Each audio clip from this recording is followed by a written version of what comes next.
Hello students of class 12th, I welcome you in today's English literature lecture. Today we'll start with another poem from an elegy written in a country churchyard by Thomas Gray.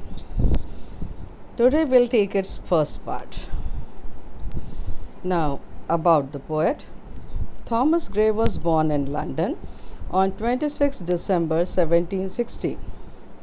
His father's name was Philip Gray.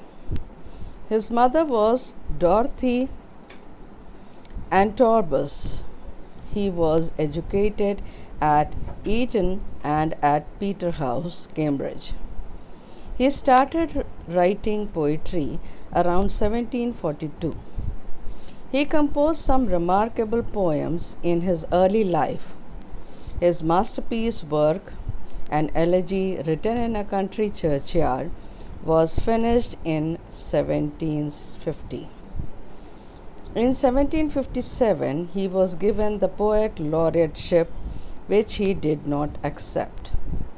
He was appointed as officer of modern history and languages at Cambridge in 1768. He remained bachelor throughout his life and died in 1771. He was buried in the little churchyard of Stockpages in Bucks.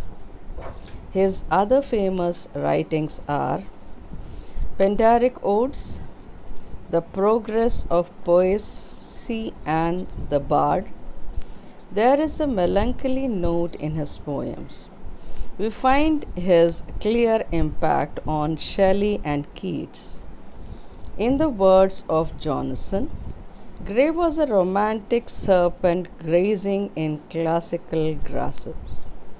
It was also said that he was the most learned of English poets after Milton. Now let us know about the poem in brief. The poet mourns over the simple graves of those millions who were unknown and unrecognized.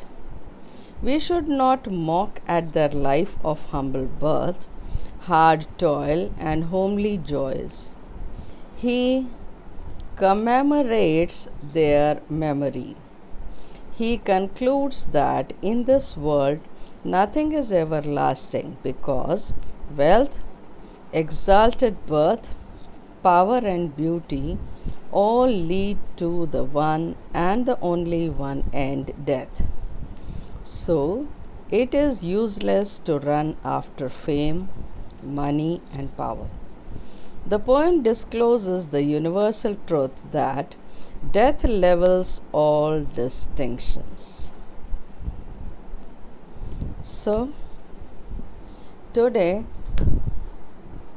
I have told you about the poet Thomas Gray and a brief summary of the poem, an elegy written in a country churchyard. For today, this much only. Thank you, children.